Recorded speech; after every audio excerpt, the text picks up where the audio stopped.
Bien, de regreso con ustedes en Maracaibo Irreverente, el Beque Mondenga del día de hoy, pasito. ¿Qué significa pasito? Escríbanme al 0414-677-0363, pero además escríbanme todas las preguntas que quieran. Ya está con nosotros el doctor Roberto Enríquez, presidente nacional de COPE y además miembro de la Plataforma Unitaria Nacional y además también miembro de esa delegación que está conversando en México. Bueno, primero que todo, bienvenido al Zulia. Grato volverlo a ver. Nos cruzamos en muchísimas oportunidades en el Parlamento, en la Asamblea Nacional, y me agrada muchísimo tener esa representación porque conozco su trabajo, veo su humildad y sé su honestidad también en la política. Bienvenido a Maracaibo Irreverente. No, Víctor, un honor estar aquí, estar en Maracaibo, en el Zulia, gente donde uno tiene tantos amigos aquí, gente tan querida, y por supuesto compartir contigo cuando me enteré. Contento porque el respeto es recíproco además. Muchas gracias, muchas gracias. Bueno, le comentaba en el corte que hay mucha gente que va a escribir mensajes, pero hasta yo mismo quiero aclarar muchísimas dudas, porque llega un momento en que uno entra en decepción, y lo digo y lo asumo inclusive como político. A veces uno dice, ¿qué estamos haciendo? ¿Qué pasa? Y quiero partir por lo primero. ¿Qué diferente tiene esta nueva mesa que se instala, además de todos los señalamientos que siempre se han tenido cuando uno dice diálogo, cuando uno dice conversación, cuando uno dice acuerdo? Parece que fueran palabras que hay que eliminar del diccionario y hay que recuperar eso, la confianza. Ahora, van 6 mesas aproximadamente del 2002. Las mayores se han colocado acá con el presidente Nicolás Maduro. ¿Qué diferencia tiene esta mesa de México con las anteriores? Mira, buena pregunta. Primero, lo mismo que te ha ocurrido a ti nos ocurre a todos, ¿no? La decepción, la frustración, el haberse sentirnos manipulados, engañados, y todo eso, por supuesto, que va golpeando el ánimo y la fe y la esperanza, y es a eso algo contra lo que nosotros mismos debemos luchar, ¿no? El primer cambio está en uno mismo, ¿no? En el cambio de actitud y de cómo ve uno cómo asume uno el futuro en la vida, ¿no? Yo me atrevería a decir que hay varias cosas que pueden dar la perspectiva de que es posible lograr una solución al drama venezolano en el proceso de negociación de México, ¿no? Obviamente hay un contexto internacional muy, muy complejo. A través de la invasión, a partir de la invasión a Ucrania, el problema energético se ha agudizado. Eso coloca a Venezuela de nuevo en el tablero internacional y eso coloca la crisis venezolana de nuevo en el tablero. Y creo yo y entiendo que el anuncio que hicimos la semana pasada del primer acuerdo coincide mucho, por cierto, eso que tú dices, ¿no? Aquí hemos blasfemado y vemos como palabras pecaminosas el acuerdo, el llegar a consenso, el hablar, y no, resulta que eso es una Venezuela de mentira que nos han fabricado. El venezolano, el gentilicio venezolano, somos gente de diálogo, de hablar, a veces somos apasionados, es verdad, pero nosotros aprendimos precisamente por lo que nos pasó en el siglo XIX, aprendimos a entender que los problemas no se resuelven matándose, ¿no? Ni atropellándose. Ahora, yo creo que yo vengo de México orgulloso del equipo de trabajo, orgulloso porque sé que no hemos renunciado a nuestros principios, orgulloso porque le estamos presentando una primera cuenta, ciertamente falta mucho, que bien tú lo decías, todos los procesos de negociación que ha habido, por fin, yo creo que es el primero en donde se le presenta algo al país en público, no a hurtadillas, no a escondidas, en un evento formal, una negociación institucional avalada por la comunidad internacional, y donde logramos decirle al país, miren, mientras resolvemos el problema político, que no es menor, que por supuesto que el tema de garantías democráticas es importante, pero también tenemos unas urgencias, que es un país que está en la oscurana, sin electricidad, que es un país que está con un sistema de salud devastado, que es un país en donde tiene cerca de 2 millones de niños desnutridos, el caso de los compatriotas cuyos hogares han sido afectados por los deslaves que han ocasionado las lluvias, y sabemos que hay un montón de plata guardada de los venezolanos congelada en bancos en bancos extranjeros que necesitaban era un acuerdo. Y nosotros hemos alcanzado un acuerdo del cual yo no creo que sea ni la oposición ni el oficialismo el ganador. Me parece absolutamente una discusión muy Banal, ruin, ni siquiera banal, muy ruin. Intentar tú cobrar políticamente con el sufrimiento de un país. Yo creo que quien gana es Venezuela. Obviamente las demandas de Venezuela son mucho mayores, pero que nosotros podamos regresar de México diciendo: vamos a liberar, porque nos pusimos de acuerdo a soltar ese dinero se va a invertir en salud. Aquí hay varios hospitales que van a estar beneficiados, varios centros de salud aquí en el Zulia, en estabilizar por lo menos el problema eléctrico, en atender el problema de la alimentación de los niños desnutridos. Ese dinero lo va a administrar Naciones Unidas, que tiene unos estándares de transparencia y de rigor de control muy exigentes para garantizar que la plata de verdad llegue a donde tiene que llegar.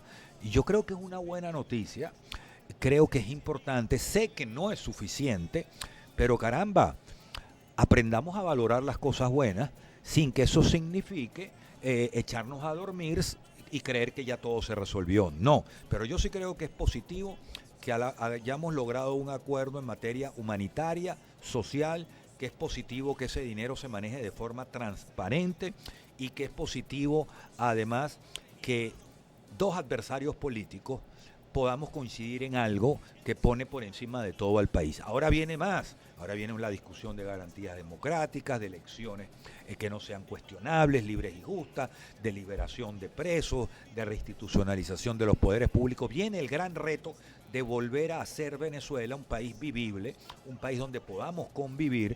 Es un proceso, no es un botón de automático y ya, pero si no lo intentamos, ¿qué? El desierto. Si no lo intentamos, ¿qué?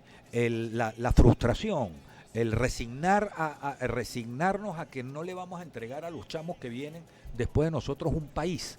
Entonces yo creo que para mí más cobarde es quedarse paralizado. Yo creo que es de valientes hablar con quien tú no valoras políticamente, con el adversario. Yo creo que hay que acabar con esa Venezuela de los enemigos. Somos adversarios, pero somos compatriotas también. Y esto implica un gran cambio de echar esas cosas que durante 20 años han alienado al país.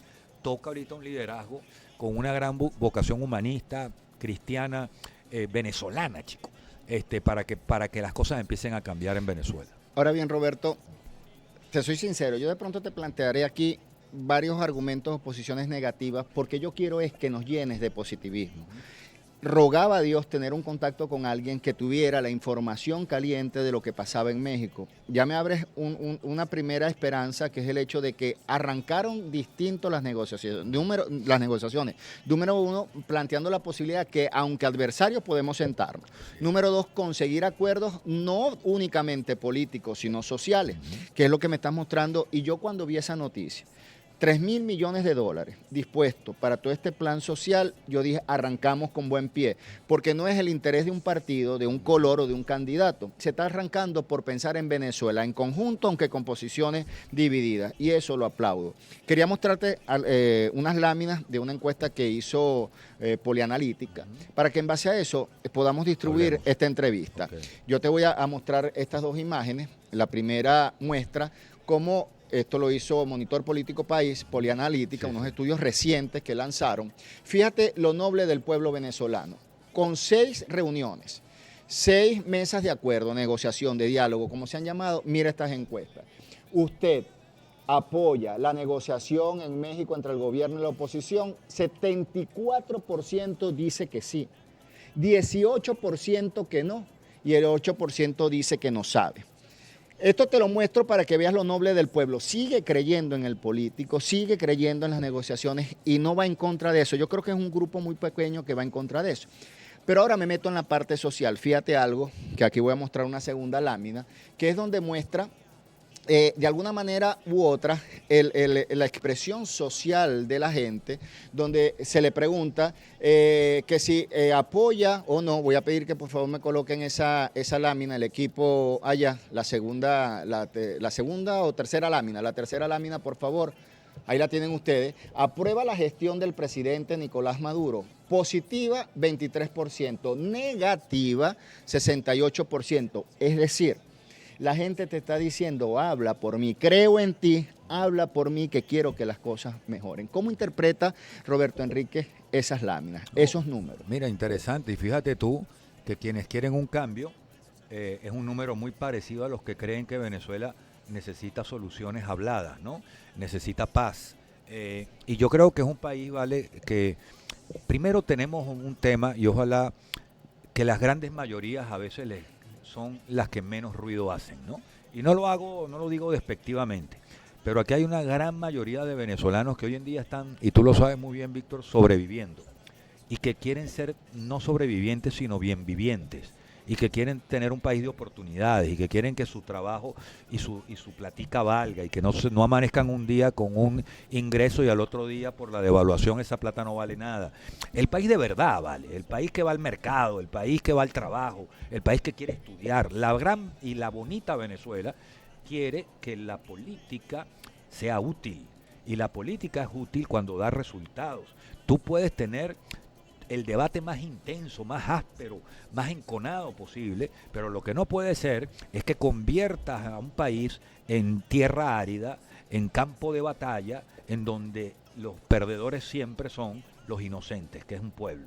Entonces yo creo que esas dos señales que nos manda ese estudio, una es no renunciamos a tener esperanza, y la otra es queremos un cambio, pero queremos un cambio en democracia. La ecuación, mira, es muy sencilla. Yo no soy un genio en matemática, pero que yo sepa, 70 es más que 20. Entonces, hagamos las cosas bien. Va a venir el cambio político en democracia. Vamos a pasar al chavismo y al madurismo, y ojalá me estén viendo varios del chavismo y de Maduro y del oficialismo. La idea es que pasen a la oposición. La idea no es exterminarlos. La idea es que se reconstruyan democráticamente, como lo tiene que hacer cada factor que pierde la aprobación del pueblo, pero es que pase para la oposición, y es que después recuperemos la alternancia democrática, que es uno de los valores propios del pluralismo y de la democracia. Entonces, al poder no se llega para envejecer en él, al poder se llega para cumplir un ciclo de servicio y después pasar a otro ciclo, ¿no? Y eso yo creo que el chavismo, o el oficialismo, mejor dicho, debe entenderlo, y desde mi opinión como presidente de la democracia cristiana de COPEI, lo que les puedo decir es, los queremos derrotar, pero los queremos en Venezuela conviviendo con nosotros. Muy bien, Roberto. Tengo otras láminas que te quiero mostrar, tengo que hacer un corte comercial. Y te preguntaría algo, ¿no? Y siempre lo he dicho y te dije, voy a hablar aquí descarnadamente, sinceramente, porque yo quiero contribuir y colaborar a un proceso de cambio en Venezuela, en democracia. No creo en atajos, creo que eso ya nos ha demostrado que no es el camino. Pero también quiero ser crítico y ser escuchado. Yo siempre digo, ¿cómo es eso que nos vamos de diálogo allá y podemos conversar allá y aquí no nos ponemos de acuerdo? Háblese de las primarias. Ese es un tema que quiero tratar contigo, claro, para que me comentes un poco cómo va eso y además mostrarte unos números también, porque ahorita decías, le ofrecemos a los compañeros del chavismo, del oficialismo, del madurismo, que se vengan la oposición. Yo te voy a mostrar unos números donde ellos podrían decir, bueno, ¿y por qué no se vienen ustedes para acá? Vamos a conversar de eso. Ya venimos con más de Maracaibo Irreverente. Roberto Enrique, presidente de COPEI, presidente nacional de COPEI, y además miembro de la plataforma unitaria y miembro de la comisión que nos representa allá en México. Ya volvemos con más de Maracaibo Irreverente. Ya venimos. Valores, primero de nuestra región. Disfruten el mejor programa, con Víctor Ruz siempre lo mejor. Una mano a su gente, educar e informar, noticias positivas, al televidente siempre ha de dar.